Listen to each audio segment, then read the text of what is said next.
विद्यार्थी मित्रांनो, सह्याद्री ट्युटोरियल्समध्ये तुमचं स्वागत आहे. आजच्या दिवसाची सुरुवात अतिशय छान करायची आहे आपल्याला, आनंदात करायची आहे.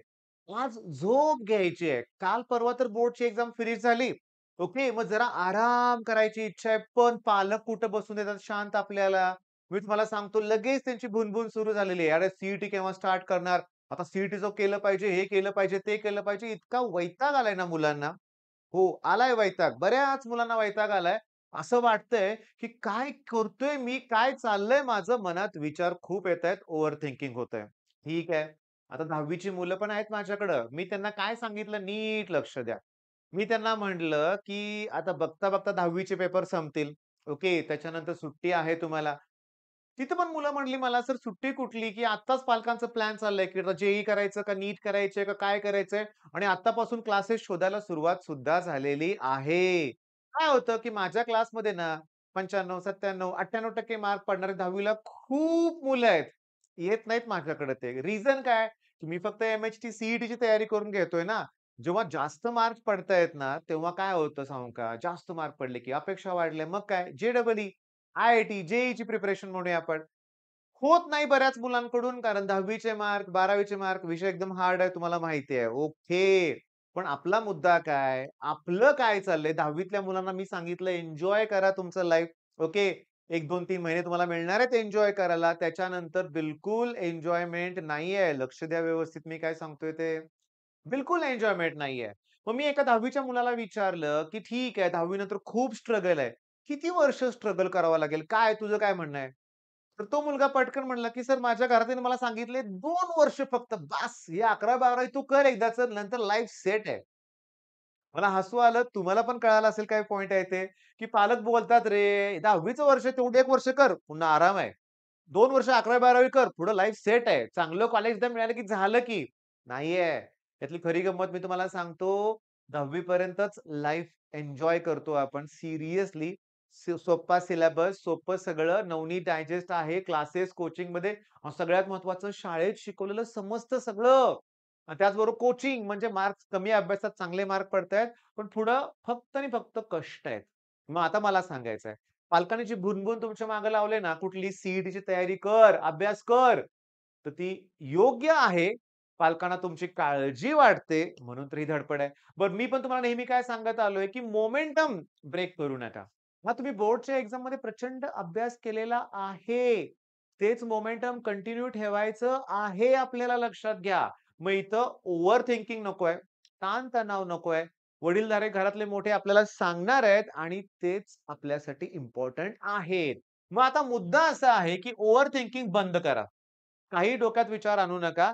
मी देतोय ते शेड्यूल फॉलो करा. म्हणजे आता उद्या सॅटर्डे आहे म्हणूया आपण. मग शनिवारी मला काय हवंय, की मॅथ्सचा लॉजिक टॉपिक फिनिश करा. सोपं आहे. सोपा आहे. पण इथं काय लिहिलंय वाचा मी वेक्टर. हा टॉपिक दुपारपर्यंत तुम्हाला मिळून जाईल. ओके. आपल्या ॲप्लिकेशनवरती मिळून जाईल. मी पार्ट 2 म्हणलंय. मग पार्ट 1 कालच अपलोड झालाय. प्रत्येक व्हिडिओत मी वेक्टरचे 10, 15, 10, 15 10च घेईन मी न्यूमेरिकल. तुमच्याकडून सोडवून घेतोय आणि सांगू का पार्ट 3, पार्ट 4, पार्ट 5, पार्ट 6 पर्यंत पण जाईल.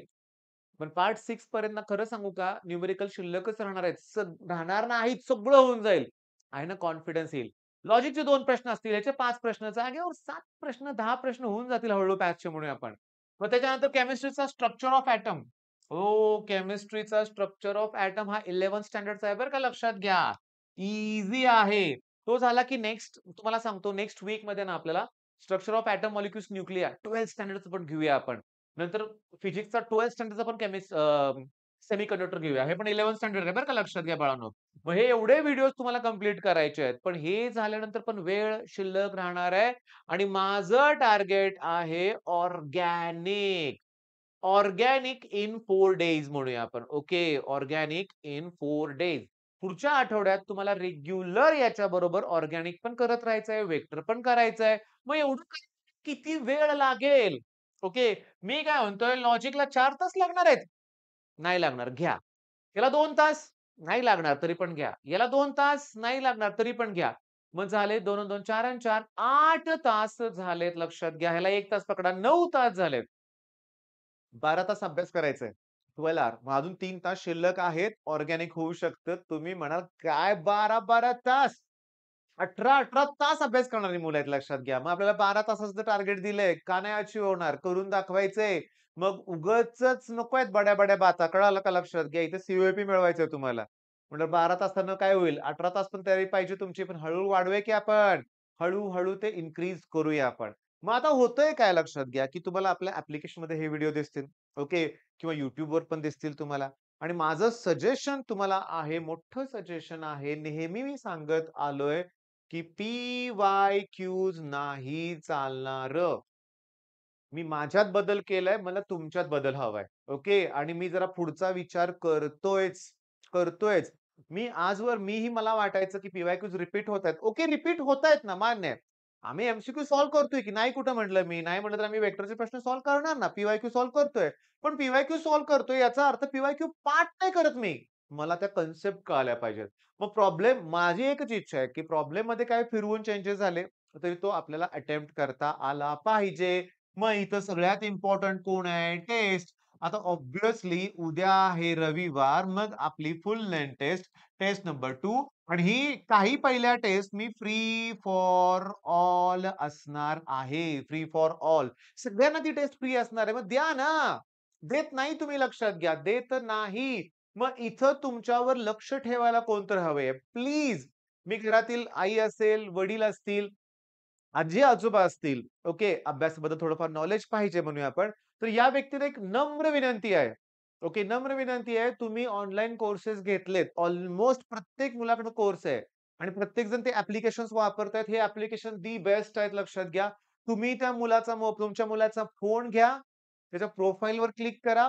प्रोफाइलला क्लिक केल्यानंतर परफॉर्मर्सवर क्लिक करा. परफॉर्मन्सवर त्याच्या किती टेस्ट दिल्या, किती मार्क पडले, कुठल्या प्रश्नाला किती वेळ लागला, सगळं दिसेल, सगळं दिसेल. थोडा वेळ काढला पाहिजे आणि रोज जर पालक आता बघा आपल्या ॲप्लिकेशनमध्ये आपण 2 ते 3 टेस्ट डेली असतात लक्षात घ्या. संडेला फुल लेंग्थ टेस्ट असते. पण पालकांना माहितीच नाही पोरगं टेस्ट देते का नाही देत. ऑनलाईन आहे ना. मी बघितलं माझ्याकडे एक एक्स्ट्राऑर्डिनरी स्टुडंट ऑफलाईनला आलाय. कोर्स घेतलाय वर्षभर. क्रॅश कोर्सवर नोट्स जबरदस्त काढलेल्या आहेत. मी परफॉर्मन्स चेक केला. एकही टेस्ट दिली नाही. भीती वाटते. नको. ही भीतीच तुम्हाला खड्ड्यात घेऊन जायला लक्षात घ्या. मग तसलं काही नाही. भीती वगैरे काही नाही.